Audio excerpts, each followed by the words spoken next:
ಶ್ರೀ ಗುರುಭ್ಯೋ ನಮಃ ಪರಮಗುರುಭ್ಯೋ ನಮಃ. ಈಗ ಅವನಿಗೆ ಅನಿಸತ್ತೆ ನಾ ಬದುಕು ಬಿಡಬೇಕು ಅಂತ ಅನಿಸುತ್ತೆ. ಯಾರಿಗೂ ಸಾಯಬೇಕು ಅಂತ ಇಚ್ಛೆ ಆಗಲ್ವಲ್ಲ. ಅದಕ್ಕಾಗಿ ಈಗಲೂ ಕೂಡ ಶುಕಸ್ಥಲ ಅಂತಿದೆ, ಶುಕತಾಲ್ ಅಂತ ಅದನ್ನು ಕರೀತಾರೆ. ಆ ಶುಕಸ್ಥಳ ಸ್ವಲ್ಪ ದೂರದಲ್ಲಿ ಗಂಗಾ ನದಿ ಇದೆ. ಆ ಗಂಗಾ ನದಿಯ ಮಧ್ಯದಲ್ಲಿ ಒಂದೇ ಒಂದು ಕಂಬದಿಂದ ಕೂಡಿರತಕ್ಕಂಥ ಒಂದು ಅರಮನೆ, ಅದರಲ್ಲಿ ತನಗೆ ಅತ್ಯಂತ ಆಪ್ತರು ಮಿತ್ರರು ಮಂತ್ರಿಗಳಿದ್ದಾರೆ. ಅವರನ್ನು ಮಾತ್ರ ಕೂಡಿಸ್ಕೊಂಡು ವಿಚಾರ ವಿನಿಮಯ, ಅಲ್ಲದೆ ಕೆಳಗಡೆಯೆಲ್ಲ ವಿಷವೈದ್ಯರು ಅಂದರೆ ಔಷಧಿಗಳು ಕೊಡೋರು, ವಿಷವನ್ನು ನಾಶ ಮಾಡೋರು ಎಲ್ಲರೂ ಕೂಡ ಅಲ್ಲಿ ಗರುಡ ಮಂತ್ರ ಗೊತ್ತಿದ್ದರು. ಎಲ್ಲ ಸುತ್ತಲೂ ಕೆಳಗಡೆ ಇದ್ದಾರೆ. ಇಂಥ ಸಂದರ್ಭದಲ್ಲಿ ಅವನು ಇರುವಾಗ ಸರಿಯಾಗಿ ಶುಕಾಚಾರ್ಯರು ಬರ್ತಾ ಇದ್ದಾರೆ. ಯಾರು ಶುಕಾಚಾರ್ಯರು? ತಂ ದ್ವಷ್ಟ ವರ್ಷಂ, 16 ವರ್ಷದ ಯುವಕ, ವೇದವ್ಯಾಸದೇವರ ಪುತ್ರರು, ಪರಮ ಭಾಗವತರು. ಪರಮಾತ್ಮ ಏನಿದ್ದಾನೆ ಅವನು ಭಾಗವತವನ್ನು ರಚನೆ ಮಾಡಿದ ಮೇಲೆ ಶುಕಂ ಅಧ್ಯಾಪಯಾಮಾಸ ನಿವೃತ್ತಿ ನಿರತಂ ಮುನಿಂ, ಅವರಿಗೆ ಪಾಠವನ್ನು ಹೇಳಿದ್ದಾರೆ. ಆ ಶುಕಾಚಾರ್ಯ ಪಾಠ ಹೇಳುವಾಗ ಸೂತ ಪುರಾಣಿಕರು ಕೇಳಿದರು. ಸೂತ ಪುರಾಣಿಕರೆಲ್ಲರೂ ಕೂಡ ಶೌನಕಾದಿಗಳಿಗೆ ಹೇಳ್ತಾರೆ. ಇವರು ಶುಕಾಚಾರ್ಯ ಇದ್ದಾರೆ, ಅವರನ್ನು ಪರಮಾತ್ಮ ಕಳಿಸ್ಕೊಡ್ತಾ ಇದ್ದಾನೆ. ನೋಡಿ, ಪರಮಾತ್ಮನ ಭಕ್ತರಾಗಿದ್ದರೆ ಸಾಕು ಯಾವ ರೀತಿ ಅನುಗ್ರಹ ಮಾಡ್ತಾನೆ ಅಂತ ನಮ್ಗೆ ಗೊತ್ತಾಗತ್ತೆ. ಹೇಗೆ ನೋಡಿ, ಇವನಿಗೆ ಹಾವಿನ ಭಯ ಇದೆ ಹೆಂಗೆ ಗೊತ್ತಾಯಿತು. ನಮ್ಮನೆಗೆ ಹಾವು ಬಂದರೆ ನಾವು ಒಬ್ಬ ಪೊಲೀಸ್ ನನಗೆ ಫೋನ್ ಮಾಡಿ, ಬಾಪ ಹಾವು ಬಂದಿದೆ, ಅದಕ್ಕೆ ಅವನಿಗೆ ಹಾವು ಕಂಡ್ರೆ ಭಯ. ಅವನಿಗೆ ಫೋನ್ ಮಾಡೋದಲ್ಲ, ಇನ್ಯಾರು ಹೇಳಬೇಕು? ಯಾರು ತನ್ನ ಗರುಡ ಮಂತ್ರ ಬಲದಿಂದ, ಮೂಲಿಕೆಯ ಬಲದಿಂದ ಸರ್ಪವನ್ನು ಹಿಡಿತಾನೋ ಅಂತಹ ಹಾವಾಡಿಗಳಿಗೆ ಫೋನ್ ಮಾಡಬೇಕು. ಇಲ್ಲಿ ಇವನಿಗೆ ಸರ್ಪದ ಭಯ ಬಂದಾಗ ಯಾರೂ ಕಳಿಸ್ಲಿಲ್ಲ ಪರಮಾತ್ಮ. ಉರಗಭೂಷಣರಾದ ರುದ್ರದೇವರ ಅವತಾರಭೂತರಾದ ಶುಕಾಚಾರ್ಯರನ್ನೇ ಕಳಿಸ್ಕೊಟ್ಟಿದ್ದಾನೆ. ಇದು ಪರಮಾತ್ಮನ ವೈಶಿಷ್ಟ್ಯ. ಶುಕಾಚಾರ್ಯ ಬರ್ತಾ ಇದ್ದಾರೆ. ಅವನ ಸುತ್ತಲೂ ಕೂಡ ಅವನ ಸೌಂದರ್ಯ ದಿಗಂಬರರು. 16 ವರ್ಷ ಯುವಕ, ಏನು ಸೌಂದರ್ಯ ರುದ್ರದೇವರದು. ಅದು ವೇದವ್ಯಾಸದೇವರ ಪುತ್ರರು ಬೇರೆ. ಬರ್ತಾ ಇರುವಾಗ ಅವರಿಗೆ ಎಲ್ಲ ಸ್ತ್ರೀಯರೂ ಕೂಡ ಅವರ ಹಿಂದೆ ಬರ್ತಾ ಇದ್ದಾರೆ. ಮಕ್ಕಳುಗಳೆಲ್ಲರೂ ಕೂಡ ಕಲ್ಲು ಗಿಲ್ಲು ಏನು ಮಣ್ಣುಗಳೆಲ್ಲ ಬಿಸಾಕ್ತಾಯಿದ್ರು. ಯಾವುದರ ಮೇಲೆ ದೇಹಾಭಿಮಾನ ಇಲ್ಲ. ಹಾಗೆ ಬರ್ತಾ ಇದ್ದಾರೆ. ಕಡೆಗೆ ಪರೀಕ್ಷಿತ್ ರಾಜನಿಗೆ ಗೊತ್ತಾಯಿತು ಶುಕಾಚಾರ್ಯ ಬರ್ತಾ ಇದ್ದಾರೆ ಅಂತ. ತಕ್ಷಣ ಓಡಿ ಬಂದ, ಇಳಿದು ಬಂದ, ಅವರು ಸ್ವಾಗತ ಮಾಡ್ದ. ಅವರು ಬಂದ ಕೂಡಲೇ ಇವನು ರಾಜನ ಕಡೆಯವರು ಅಂತ ತಿಳ್ಕೊಂಡು ಎಲ್ಲ ಹೆಂಗಸರು ಎಲ್ಲ ಓಡಿ ಹೋದರು. ಕಡೆ ಕರ್ಕೊಂಡು ಹೋಗಿ ಆಗ ಪ್ರಶ್ನೆಗಳು ಕೇಳ್ತಾನೆ. ಸ್ವಾಮಿ, ಇಂಥ ಸ್ಥಿತಿಯಲ್ಲಿರತಕ್ಕಂಥ, ಮರಣದ ಅಂಚಿನಲ್ಲಿರತಕ್ಕಂಥ ವ್ಯಕ್ತಿಗಳಿಗೆ ಯಾವುದನ್ನು ಮಾಡಬೇಕು, ಯಾವುದನ್ನು ಮಾಡಬಾರ್ದು, ಏನು ಜಪ ಮಾಡಬೇಕು, ಮಂತ್ರ ಏನು, ಎಲ್ಲ ನಂಗೆ ತಿಳಿಸ್ಕೊಡಿ ಅಂತ ನಮ್ಮ ಪರವಾಗಿ ಕೇಳ್ತಾನೆ. ಅವನಿಗಾದರೂ 7 ದಿವಸ ಇತ್ತು. 7 ದಿವಸ ಇತ್ತು ಅವನಿಗೆ. ಆದ್ದರಿಂದ ಭಾಗವತವನ್ನು ಕಡೆಯಲ್ಲಿ ಕೇಳಿಬಿಟ್ರೆ ಸಾಕಾಯಿತು. ನಮಗಿನ್ನೂ ಬೇಕಷ್ಟು ವಯಸ್ಸಿದಲ್ರಿ. ಕಡೆಯಲ್ಲಿ ಕೇಳಿದ್ರಾಯಿತು. ಎಲ್ಲಿ ಕಡೆಯಲ್ಲಿ ಕೇಳ್ತೀಪ್ಪ? ಯಾವುದು ಕಡೆ? ನಾಳೆನೇ ನಿನ್ನ ಕಡೆ ಆಗಿಬಿಡ್ಬೋದು, ನಾಡದ್ದೇ ನಿನ್ನ ಕಡೆ ಆಗ್ಬೋದು, ಇವತ್ತೇ ಆಗಿಬಿಡ್ಬೋದು. ಯಾವುದು ಕಾಯೋಂಗಿಲ್ಲ. ಯಾಕೆಂದರೆ ನೀರಿನ ಬೊಬ್ಬುಳಿಯಂತೆ ಸ್ಥಿರವಲ್ಲ ಈ ದೇಹ. ಇನ್ನೊಂದು ಕಡೆ ಹೇಳ್ತಾರೆ ವಾದಿರಾಜರು, ಈ ಗಾಳಿ ದೀಪ ಸ್ಥಿರವಲ್ಲ. ಗಾಳಿಗೆ ಒಂದು ದೀಪ ಇಟ್ಬಿಟ್ರೆ ಅದು ಸ್ಥಿರನಾ? ಆದ್ದರಿಂದ ಹಾಗೆ ಮಾಡಬಾರದು ಅಂತ ಅವರು ಉಪದೇಶ ನಮಗೆ ಕೊಡ್ತಾರೆ. ಅದು ಕೇಳಿದಾಗ ಅವರು ಭಾಗವತವನ್ನು ಹೇಳಿದರು. ಪರೀಕ್ಷಿತ್ ರಾಜನಿಗೆ ಭಾಗವತವನ್ನು ಹೇಳ್ತಾ ಇರುವಾಗ ಶುಕಾಚಾರ್ಯರು ಸರಿಯಾಗಿ ಸೂತ ಪುರಾಣಿಕರೇ ಇದ್ದಾರೆ, ಅವರು ಕೂಡ ಬಂದರು. ಅವರು ಹೇಳ್ತಾರೆ, ಇವರು ಕೇಳಿದರು, ಅದನ್ನು ನಿಮಗೆ ಶೌನಕರೇ ಹೇಳ್ತೇನೆ ನಾನು ಎಂಬುದಾಗಿ. ಹಾಗೆ ಇಡೀ ಭಾಗವತ ಪೂರ್ತಿ ಸೂತ ಪುರಾಣಿಕರು ಮತ್ತು ಶೌನಕರ ಸಂವಾದ ರೂಪದಲ್ಲಿ ಬರೋದು ಒಂದು ರೀತಿ. ಆದರೆ ಕಡೆಯವರೆಗೂ ಬರ್ತಾರೆ. ಪರೀಕ್ಷಿತ್ ರಾಜ ಮತ್ತು ಶುಕಾಚಾರ್ಯ ಇದ್ದಾರೆ, ಅವರ ಒಂದು ಸಂವಾದ ಎಂಬತಕ್ಕಂಥದ್ದು ಕಡೆಯವರೆಗೂ ಬಂದರೆ ಮಧ್ಯ ಮಧ್ಯದಲ್ಲಿ ಬೇಕಾದಷ್ಟು ಸಂವಾದಗಳನ್ನು ತುಂಬಿಸಿಟ್ಟಿದ್ದಾರೆ. ಅನೇಕ ಸಂವಾದಗಳು, ಮೈತ್ರೇಯ ಮತ್ತು ವಿದುರ ಸಂವಾದ ಇದೆ, ಬ್ರಹ್ಮದೇವರ ಮತ್ತು ವರಾಹದೇವರ ಸಂವಾದ ಇದೆ. ಈಗ ಅನೇಕ ರೀತಿಯಾಗತಕ್ಕಂಥ ಒಂದು ಸಂವಾದಗಳ ಒಂದು ಸರಪಣಿಯನ್ನು ಇಲ್ಲಿ ತುಂಬಿಸಿಟ್ಟಿದ್ದಾರೆ ವೇದವ್ಯಾಸದೇವರು. ಇಂತಹ ಭಾಗವತವನ್ನು ಅವರೇನು ಹೇಳಿದ್ದಾರೆ ಅದನ್ನು ಇವರು ಶ್ರವಣ ಮಾಡಿ ಅವನು ಭೇಜೆ ಖಗೇಂದ್ರ ಧ್ವಜ ಪಾದ ಮೂಲಂ ವೈಕುಂಠಕ್ಕೆ ಹೋಗಿದ್ದಾನೆ ಅಂತ ಹೇಳ್ತಾರೆ. ಹಾಗೆ ಭಾಗವತವನ್ನು ಕೇಳಿದವರೆಲ್ಲ ವೈಕುಂಠಕ್ಕೆ ಹೋಗ್ತಾರೆ ಅಂತ ಆಯಿತು. ಹಾಗೆ ಪರೀಕ್ಷಿತ್ ರಾಜನಿಗೆ ಕೇಳಲಿಕ್ಕೆ ಯೋಗ್ಯತೆ ಇತ್ತ ಅಂತ ನಾವು ಕೇಳಬೇಕು. ಅವನ ಯೋಗ್ಯತೆ ಹೇಗೆ ಅಂತ ಹೇಳಿ ಶುಕಾಚಾರ್ಯನ ಕೇಳೋದು ಅಂದರೆ ಹೇಗೆ? ಅವರ ವಂಶ ಪೂರ್ತಿ ಶ್ರವಣ ಮಾಡೋ ವಂಶನೇ. ಅರ್ಜುನ ನೋಡಿದರೆ ಶ್ರವಣ ಮನ ನಿಧ್ಯಾಸನಕ್ಕೆ ಅಭಿಮಾನಿ ದೇವತೆ ಅವನ.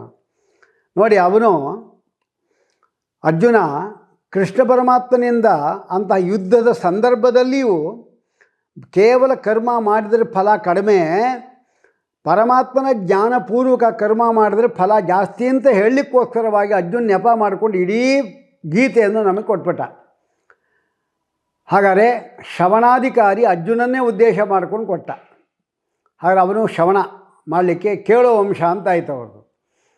ಅವನ ಮಗ ಯಾರು? ಪರೀಕ್ಷಿತ್ ರಾಜ. ಅವನೇನು ಮಾಡ್ದ? ಶುಕಾಚಾರ್ಯನ ಇಡೀ ಭಾಗವತವನ್ನು ಕೇಳಿದ. ಇದೊಂದು ಕೇಳುವ ವಂಶ. ಇವನ ಮಗ ಒಬ್ಬನು ಬಂದ, ಜನಮೇಜಯರಾಯ.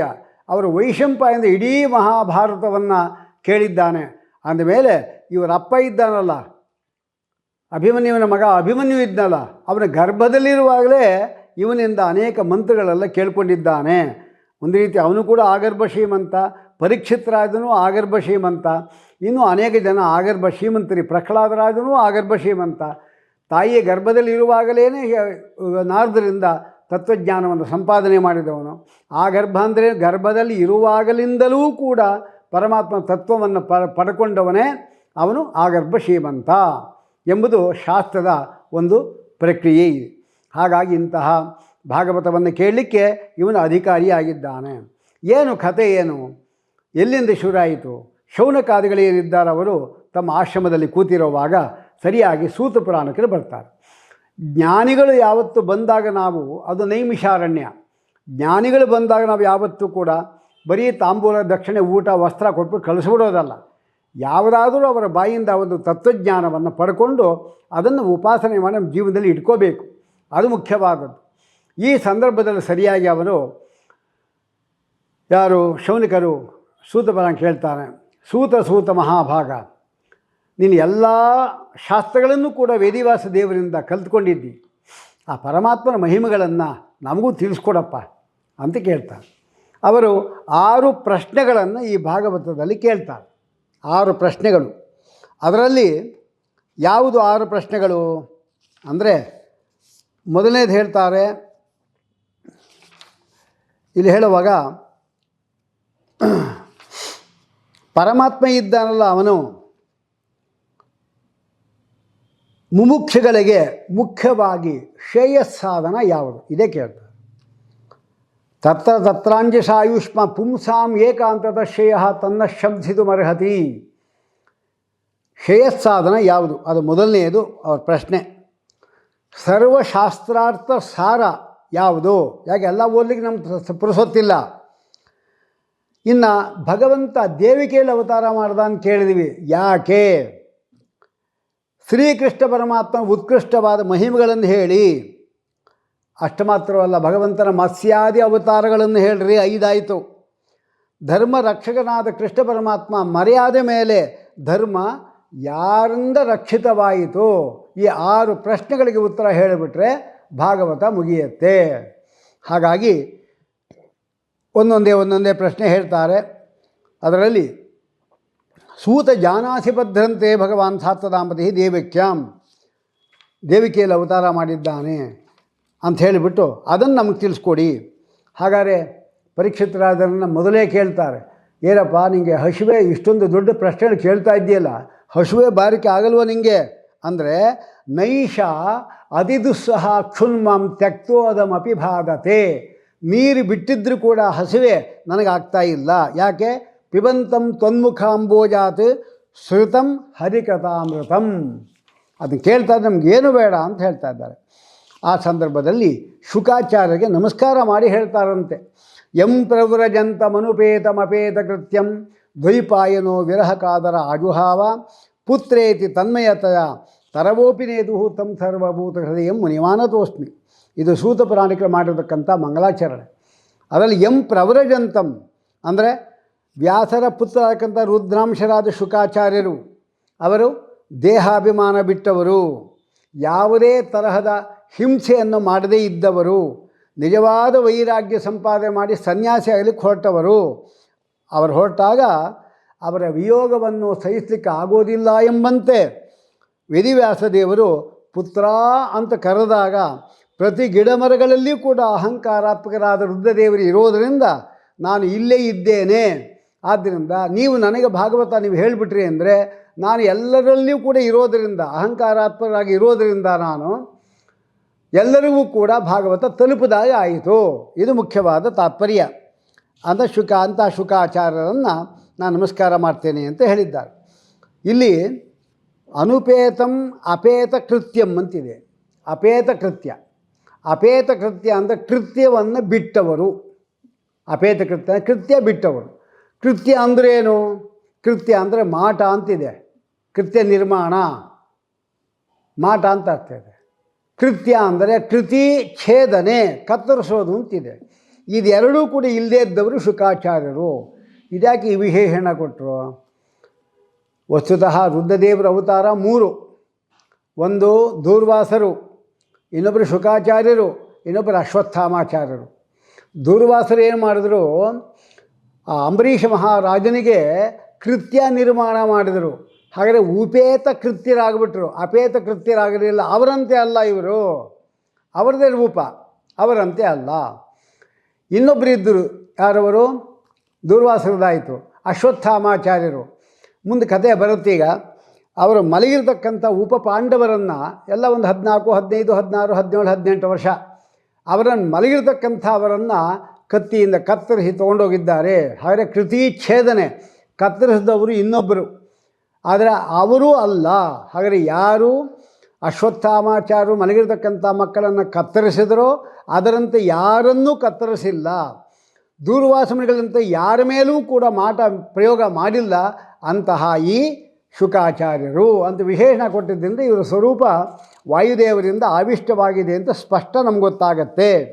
ಇವರು ಕೊಟ್ಟಿದ್ದೇನು ಅಂದರೆ ಅಧ್ಯಾತ್ಮದೀಪಂ ಅತಿ ತಿತಿರ್ಷತಾಂ ತಮೋಂಧಂ. ಇದೆಲ್ಲ ವೈಶಿಷ್ಟ್ಯಪೂರ್ಣವಾದದ್ದು. ಈ ವಿಶೇಷಗಳೆಲ್ಲವೂ ಕೂಡ ನಮಗೆ ರಾತ್ರಿ ಬಾಗಿಲೆಲ್ಲ ತೆಗೆದಿದೆ ಅಂತ ತಿಳ್ಕೊಳ್ಳೋಣ, ಅಥವಾ ಬಾಗಿಲೆಲ್ಲ ಹಾಕಿ ದೀಪಗಳೆಲ್ಲ ಹಾಕಿಬಿಟ್ಟಿದ್ದೆ ನಾವು ಅಂದರೆ ಏನೋ ಫಂಕ್ಷನ್ ನಡೀತಾ ಇದೆ ಅಂತ ಕಳ್ಳರುಗಳು ಪ್ರವೇಶ ಮಾಡೋದಿಲ್ಲ. ಅದೇ ದೀಪ ಎಲ್ಲ ಬಂದು ಮಾಡಿಬಿಟ್ವಿ ಅಂದರೆ ಅವರೇ ಒಂದು ಬೀಗ ತೊಗೊಂಡ್ಬರ್ತಾರೆ, ಎಲ್ಲ ತೆಗೆದು ಎಲ್ಲ ಖಾಲಿ ಮಾಡ್ಕೊಂಡು ಹೋಗ್ತಾರೆ. ಹಾಗೆ ಕಳ್ಳರು ಪ್ರವೇಶ ಆಗಬೇಕಾದ್ರೆ ದೀಪ ಎಂಬತಕ್ಕಂಥದ್ದು ಉರಿತಾ ಇರಬೇಕು. ಹಾಗಾದರೆ ನಮ್ಮ ದೇಹವು ಕೂಡ ಒಂದು ಮನೆ, ಅಲ್ಲಿ ಕೂಡ ಜ್ಞಾನ ಭಕ್ತಿ ವೈರಾಗ್ಯಾದಿಗಳೆಲ್ಲ ಇದೆ ನಮ್ಮ ಹತ್ರ. ಅದನ್ನು ದುಷ್ಟಶಕ್ತಿಗಳು ಕಳ್ತನ ಮಾಡಬಾರ್ದು. ಹಾಗೇನಿರಬೇಕು? ದೀಪ ಇರಬೇಕು. ಅದ್ಯಾವುದು ದೀಪ ಅಂದರೆ ಭಾಗವತ ಅಧ್ಯಾತ್ಮ ದೀಪ. ಅಧ್ಯಾತ್ಮದೀಪಂ ಅತಿ ತಿತಿರ್ಷತಾಂ ತಮೋಂಧಂ. ಆದ್ದರಿಂದ ದುಷ್ಟಶಕ್ತಿಗಳು ಪ್ರವೇಶ ಮಾಡೋದಿಲ್ಲ ನಮ್ಮಲ್ಲಿ ಭಾಗವತ ಎಂಬತಕ್ಕಂಥದ್ದು ಬೆಳಗುತ್ತಾ ಇದ್ದರೆ. ಆದ್ದರಿಂದ ಯಾವಾಗ ಭಾಗವತ ಕೇಳ್ತಾರೆ ದುಷ್ಟಶಕ್ತಿಗಳು ಬರಲ್ಲ, ನಿಶ್ಚಯ ಇದು ಅಂತ ಹೇಳ್ತಾರೆ. ಆಮೇಲೆ ವಾಸುದೇವೇ ಭಗವತಿ ಭಕ್ತಿಯೋಗ ಪ್ರಯೋಜಿತಃ ಜರೇತ್ಯಾಶು ವೈರಾಗ್ಯಂ ಜ್ಞಾನಂ ಚ ಯದಹೈತುಕಂ. ಪರಮಾತ್ಮನ ಭಕ್ತಿ ಮಾಡೋದೇ ಮುಖ್ಯವಾದದ್ದು.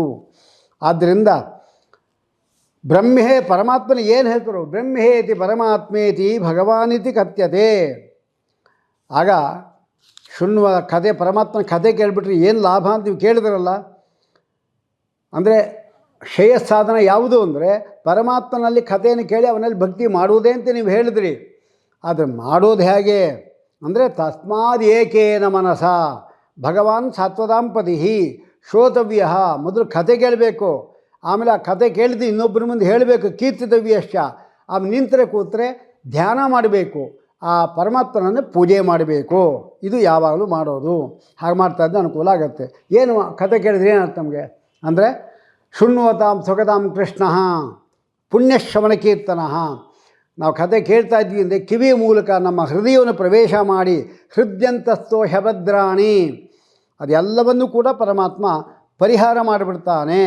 ಯಾಕೆಂದರೆ ಅನಿಮಿತ್ತ ಬಂದು ಅವನು. ಹಾಗೆ ಪರಮಾತ್ಮನ ಕಥೆಯನ್ನು ಕೇಳಿದ್ದರಿಂದ ಕೆಟ್ಟ ಆಲೋಚನೆಗಳು ಯಾವುದೂ ಇರೋದಿಲ್ಲ. ಅದೇ ಮುಖ್ಯವಾದದ್ದು. ಆಮೇಲೆ ಅದು ಹೋಯಿತು ಅಂದರೆ ಅಂತಃಕರಣ ಶುದ್ಧಿ ಆಯಿತು ಅಂದರೆ ಭಕ್ತಿ ಎಂಬತಕ್ಕಂಥದ್ದು ಸ್ಥಿರವಾಗಿ ಉಳಿಯುತ್ತೆ. ಆದ್ದರಿಂದ ಇಂತಹ ಒಂದು ಕಥೆಯನ್ನು ಕೇಳಬೇಕು ಅಂಥೇಳಿ ಅನಂತರ ಅದಕ್ಕೆಲ್ಲ ದೃಷ್ಟಾಂತ ಕೊಡ್ತಾರೆ. ಅನೇಕ ದೃಷ್ಟಾಂತಗಳೆಲ್ಲ ಇಲ್ಲಿ ಕೊಟ್ಟಿದ್ದಾರೆ. ಆದ್ದರಿಂದ ವಾಸುದೇವ ಪರಂ ಜ್ಞಾನಂ ವಾಸುದೇವ ಪರಂ ತಪಃ ಅಂತ ಹೇಳಿಬಿಟ್ಟು ಇನ್ನು ಎರಡನೇ ಪ್ರಶ್ನೆ ಕೇಳಿದ್ರಲ್ಲ, ಪರಮಾತ್ಮ ಏನಿದ್ದಾನವನು ಅನೇಕ ಅವತಾರಗಳನ್ನು ಮಾಡ್ದ, ಅದನ್ನು ತಿಳಿಸಿ ಅಂತ ಹೇಳಿದಾಗ ಇಲ್ಲಿ ಹೇಳ್ತಾ ಇದ್ದಾರೆ, ಪರಮಾತ್ಮ 87 ವರ್ಷ, ಬ್ರಹ್ಮದೇವರ 100 ವರ್ಷದಲ್ಲಿ 87 ವರ್ಷ ಆದಾಗ 12 ವರ್ಷ ಬಾಕಿ ಇದ್ದಾಗ ಲಕ್ಷ್ಮೀದೇವಿಯಿಂದ ಸ್ತೋತ್ರ ಮಾಡಲ್ಪಟ್ಟು ಎದ್ದು ಕೂತ, ಮಲಗಿದ್ದಿರ್ತಾನೆ ಹೇಳಲಿಕ್ಕೆ. ಆಗ ಮೂಲ ನಾರಾಯಣನಾಗಿ ವಾಸುದೇವಾದಿ 4 ರೂಪಗಳನ್ನು ಪ್ರಕಟ ಮಾಡದ. ನಂತರ ಮೂಲ ಪ್ರಕೃತಿಯಲ್ಲಿ ಕ್ಷೋಭೆ ಉಂಟು ಮಾಡದ.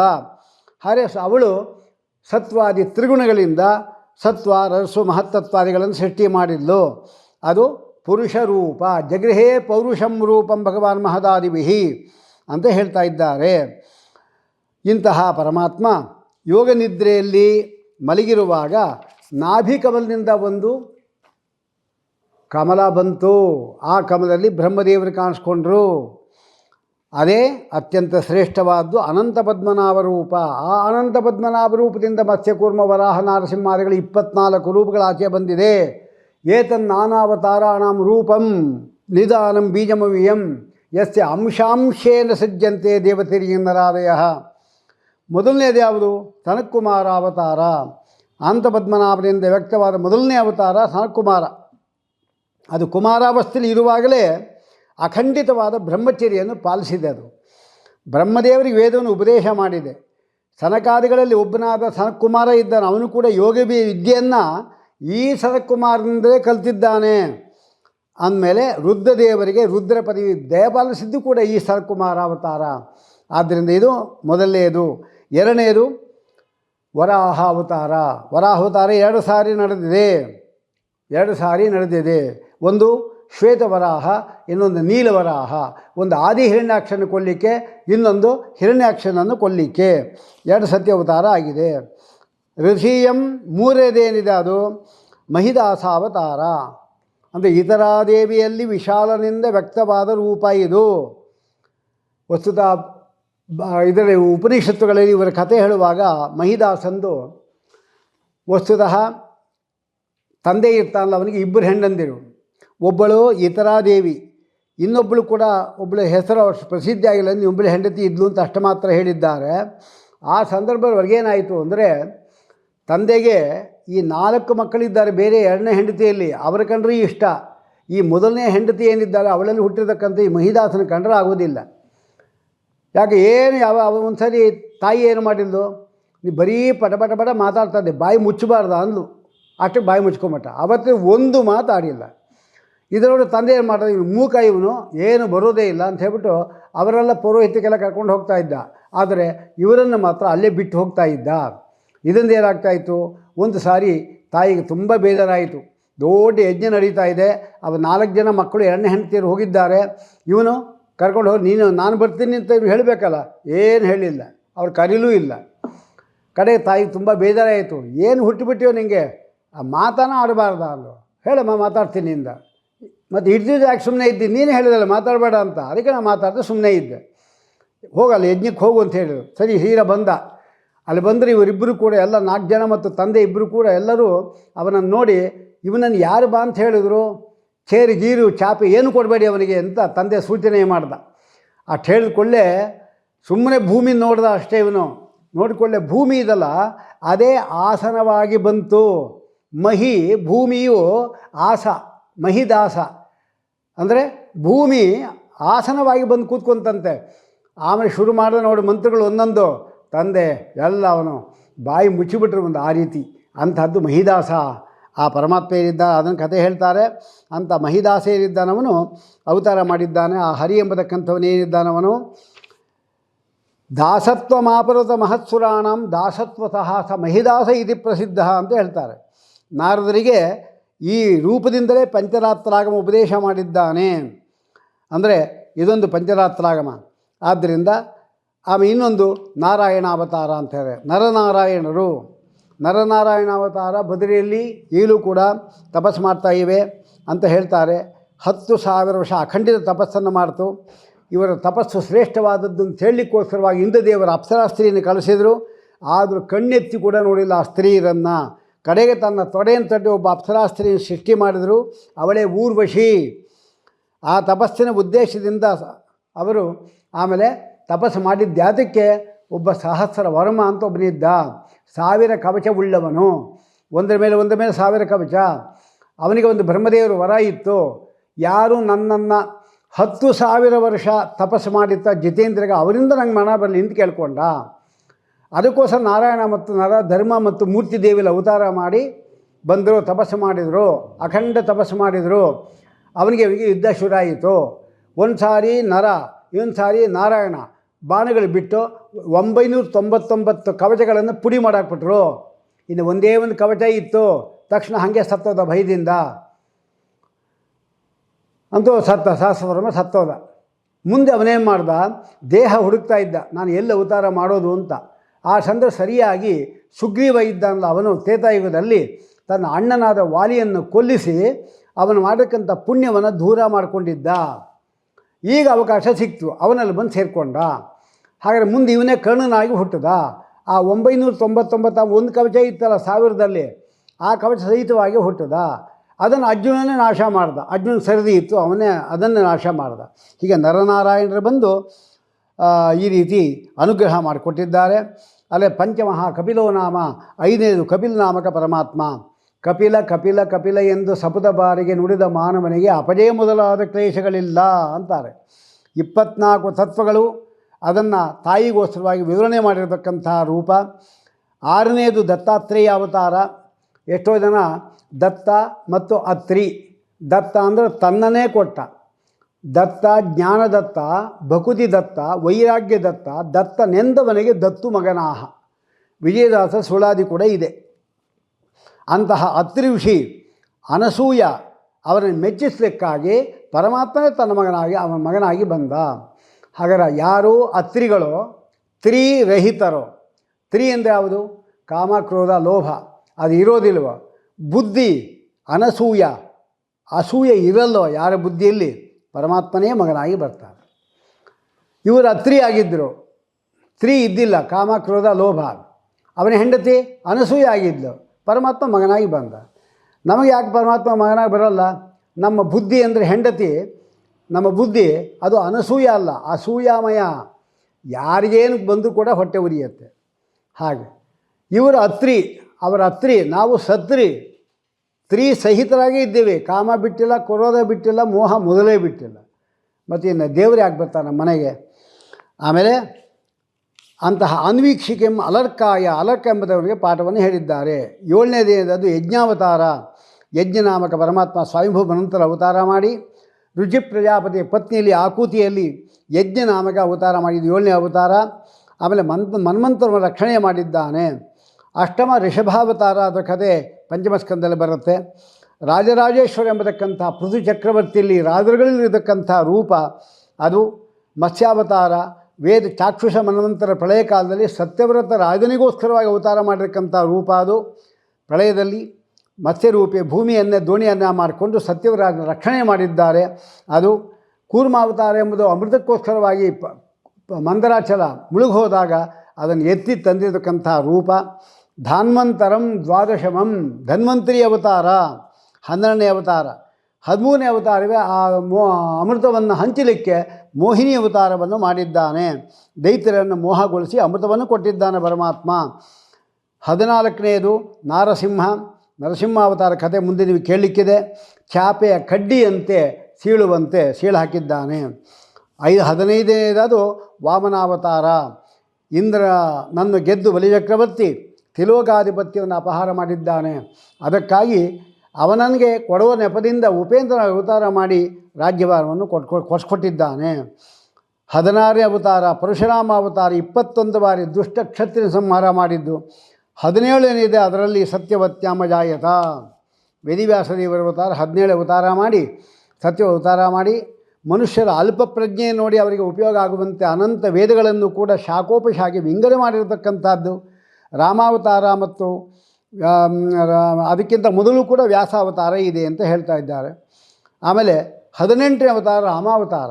ದೇವತೆಗಳ ಕಾರ್ಯವನ್ನು ಸಾಧಿಸೋಕ್ಕೋಸ್ಕರವಾಗಿ ಕ್ಷತ್ರಿಯ ವಂಶದಲ್ಲಿ ದಶರಥ ಅವತಾರ ಮಾಡಿ ಸಮುದ್ರದಲ್ಲಿ ಸೇತುವೆಯನ್ನು ಕಟ್ಟಿ ಮೊದಲಾದ ದುಷ್ಟನ್ನು ಕೊಂದು ಹಾಕಿದ್ದು. ಏಕೋನವಿಂಶತಿತಮೇ ಬಲರಾಮ ಮತ್ತು ಬಲರಾಮನಲ್ಲಿ ಭಗವಂತ ಶುಕ್ಲಕೇಶಾವೇಶ, ಭಗವಂತ ಕೃಷ್ಣ ಪರಮಾತ್ಮನಾಗಿ ಅವತಾರ ಮಾಡಿ ವಸುದೇವ ಮತ್ತು ದೇವಿಕೆಯಿಂದ ಅವರ ಅಭಿವ್ಯಕ್ತನಾಗಿದ್ದು ಇವರಿಬ್ಬರೂ ಕೂಡ ವಂಶವನ್ನು ರಕ್ಷಣೆ ಮಾಡಿದ್ರು. ಅದು ವೃಷ್ಣಿ ವಂಶ. ಆಮೇಲೆ ಕಲಿಯುಗದಲ್ಲಿ ಪ್ರವೃತ್ತವಾಗಿ ಅಯೋಗ್ಯರು ಕೂಡ ವೇದ ಮಾರ್ಗದಲ್ಲಿ ಪ್ರವೃತ್ತರಾದಾಗ ತ್ರಿಪುರ ವಾಸಿಗಳಾದಕ್ಕಂಥ ದೈತ್ಯರನ್ನು ಸಂಪೂರ್ಣವಾಗಿ ಮೋಹಗೊಳಿಸಿ ಅವರ ಪತ್ನಿಯರ ಪಾತಿವ್ರತ್ಯವನ್ನು ಭಂಗಗೊಳಿಸಬೇಕೆ ದಿಗಂಬರನಾಗಿ ಬುದ್ಧನಾಗಿ ಅವತಾರ ಮಾಡ್ದ. ಆಮೇಲೆ ಅದೊಂದು ಅಥಯುಗ ಸಂಧ್ಯಾಯಾಮ್ ದಸ್ಯುಪ್ರಾಯೇಶು, ಮುಂದೆ ಇದೊಂದು ಅವತಾರ ಆಗಿಲ್ಲ. ಕಲಿಕೆ ಅವತಾರ ಎಂಬುದಕ್ಕೆ ವಿಷ್ಣು ಯಶಸ್ಸು ಎಂಬತಕ್ಕಂಥವನ ಬ್ರಾಹ್ಮಣನ ಮನೆಯಲ್ಲಿ ಇದು ಮುಂದೆ ಅವತಾರ ಮಾಡ್ತಾನೆ ಎಂಬುದಾಗಿ ಹೇಳ್ತಾ ಇದ್ದಾರೆ. ಅದಕ್ಕೆಲ್ಲ ಯಾವಾಗ ಎಂಬುದಾಗಿ ಸ್ಪಷ್ಟವಾಗಿ ಅಲ್ಲಿ ಹೇಳ್ತಾ ಇದ್ದಾರೆ. ಯಾವಾಗ ಅವತಾರ ಆಗ್ಬೋದು ಎಂಬುದನ್ನು ಕೂಡ ಶಾಸ್ತ್ರದಲ್ಲಿ ಹೇಳಿದ್ದಾರೆ. ಆಗ ಕಲಿಕೆ ಅವತಾರ ಎಂಬತಕ್ಕಂಥದ್ದು ವಿಷ್ಣು ಯಶಸ್ಸು ಎಂಬ ಬ್ರಾಹ್ಮಣನಲ್ಲಿ ಅದು ಸಂಬಲ್ ಎಂಬತಕ್ಕಂಥ ಗ್ರಾಮದಲ್ಲಿ ಅವತಾರ ಮಾಡ್ತಾರೆ. ಹೀಗೆ ಅನೇಕ ಅವತಾರಗಳು ಇದೆ. ಆದರೆ ಇದೆಲ್ಲವುದರಲ್ಲಿಯೂ ಕೂಡ ಒಂದು ಸ್ವಲ್ಪವೂ ಕೂಡ ವ್ಯತ್ಯಾಸವಿಲ್ಲ. ಅಂದರೆ ಮತ್ಸ್ಯ ಅಂದು, ಕೂರ್ಮ ಅಂದು, ವರಾಹ ಅಂದು, ಏನು ಅದು ತಿರಿಯ ಪ್ರಾಣಿ ಆಗಿರ್ಬೋದು, ಅಥವಾ ಮನುಷ್ಯ ಪ್ರಾಣಿ ಆಗಿರ್ಬೋದು, ಕ್ಷತ್ರಿಯ ಆಗಿರ್ಬೋದು, ಅಥವಾ ಮುನಿಗಳ ವೇಷ ಹಾಕ್ಕೊಂಡಿರ್ಬೋದು. ಸಕ್ಕರೆ ಅಚ್ಚಿನಿಂದ ಮಾಡಿರತಕ್ಕಂಥ ಇದೆಲ್ಲ ಅವತಾರಗಳೆಲ್ಲ ಇದಲ್ಲ, ಅದು ಎಲ್ಲಿ ನೆಕ್ಕಿದರೂ ಸಿಹಿಯಾಗಿರುವಂತೆ ಎಲ್ಲವೂ ದಿವ್ಯವಾದ ಅಪ್ರಾಕೃತವಾದ ಶರೀರ. ಏತೇ ಸ್ವಾಂಶಕಲಾಹ ಪುಂಸಃ, ಕೌಮಾರ ರೂಪದಿಂದ ಹಿಡಿದು ಕಲಿಕೆಯವರಿಗೆ ಹೇಳಿರ್ತಕ್ಕಂಥ ಅವತಾರ ಸ್ವರೂಪಾಂಶಗಳು ಭಿನ್ನಾಂಶಗಳಲ್ಲ. ಯಾಕೆ ಅಂದರೆ ಭೇದವಾಗಲಿ ತಿಳಿಯಬಾರದು ಎಂಬುದಾಗಿ ಸ್ಪಷ್ಟವಾಗಿ ಹೇಳ್ತಾರೆ. ಇಲ್ಲಿ ಇಂದ್ರಾರಿ ವ್ಯಾಕುಲಂ ಲೋಕಂ ರಡೆಯಂತಿ ಯುಗೆ ಯುಗೆ, ಅಲ್ಲಿ ಕೃಷ್ಣಸ್ಥೂ ಅಂತಿದೆ. ಕೃಷ್ಣ ಪರಮಾತ್ಮನಾದರೂ ಅಂತ ಬೇರೆ ಅರ್ಥ ಮಾಡ್ಕೊಂಬಿಟ್ರು. ಅಂದರೆ ಕೃಷ್ಣ ಮಾತ್ರ ಪೂರ್ಣ ರೂಪ, ಇನ್ನೆಲ್ಲ ಅಂಶಗಳ ರೂಪ. ಯಾಕೆ ಯಸ್ಯಾಂಶ ಏನಂತಿದ್ದಲ್ಲ ಅಂತ ರಾಮಾನುಜಾದ ವ್ಯಾಖ್ಯಾನದಲ್ಲಿ ಬಂತು. ಆದರೆ ಅಲ್ಲಿ ಖಂಡಿತ ಆ ರೀತಿ ಅರ್ಥ ಮಾಡ್ಕೋಬಾರದು. ಅಲ್ಲಿ ಕೃಷ್ಣಸ್ತು ಅಂದರೆ ಕೃಷ್ಣ ಏವ ಭಗವಾನ್, ಅವನೇ ಸಾಕ್ಷಾತ್ ಪರಮಾತ್ಮನೇ, ಅವನು ಬೇರೆ ಅಲ್ಲ ಎಂಬುದಾಗಿ ಅರ್ಥವನ್ನು ಹೇಳಿದ್ದಾರೆ. ಮುಂದಿನ ಈ ಒಂದು ಭಾಗವತದ ಭಾಗದಲ್ಲಿ ಇನ್ನೂ ಅನೇಕ ದೃಷ್ಟಾಂತಗಳೆಲ್ಲ ಕೊಡ್ತಾ ಇದ್ದಾರೆ. ಅದೆಲ್ಲವನ್ನೂ ಕೂಡ ನಮಗೆ ಅದೃಷ್ಟಾಶ್ರದ ಹಾಗೆ ಗೊತ್ತಾಯಿತು. ನಮಗೆ ಯಾಕೆ ಸಂಸಾರ ಎಂಬುದು ಹಾಗೆ ಇದು ಹೋಗ್ತಾ ಇಲ್ಲ ಅಂತ ಹೇಳಿದ್ರೆ, ಅದೃಷ್ಟಾಶ್ರದ ವಸ್ತುತ್ವ ಸಜೀವ ಯ ಪುನರ್ಭವ. ಪರಮಾತ್ಮ ತತ್ವಗಳನ್ನು ತಿಳಿದಿಲ್ಲ, ಪರಮಾತ್ಮ ತತ್ವವನ್ನು ಕೇಳಲಿಲ್ಲ, ಕೇಳಲಿಕ್ಕೆ ಪ್ರಯತ್ನ ಪಡಲಿಲ್ಲ, ಮತ್ತು ಈ ಸಂಸಾರ ಹೆಂಗೆ ಹೋಗುತ್ತೆ? ಅದಕ್ಕೋಸ್ಕರ ಎಲ್ಲ ಕೇಳ್ರಿ ಅಂಥೇಳಿ ಇಲ್ಲಿ ಮುಗಿಸ್ತಾ ಇದ್ದಾರೆ. ಇಂತಹ ಒಂದು ಭಾಗವತದ ಈ ಮೊದಲನೆಯ ಸ್ಕಂದದಲ್ಲಿ ಬರತಕ್ಕಂಥ ಅಂಶಗಳಲ್ಲಿ 2ನೇ 3ನೇ ಪ್ರಶ್ನೆ ಅವರೇನು ಕೇಳಿದರು ಅದನ್ನು ಯಥಾಶಕ್ತಿ ಯಥಾಮತಿಯಲ್ಲಿ ನಿರೂಪಣೆ ಮಾಡಿದೆ. ಮುಂದಿನ ಭಾಗವನ್ನು ಮುಂದಿನ ಇದರಲ್ಲಿ ನಾವು ಹೇಳ್ತಾ ಇದ್ದೇವೆ. ಕೃಷ್ಣ ಅರ್ಪಣಮಸ್ತು. ಸರ್ವೇ ಜನಾಃ ಸುಖಿನೋ ಭವಂತು.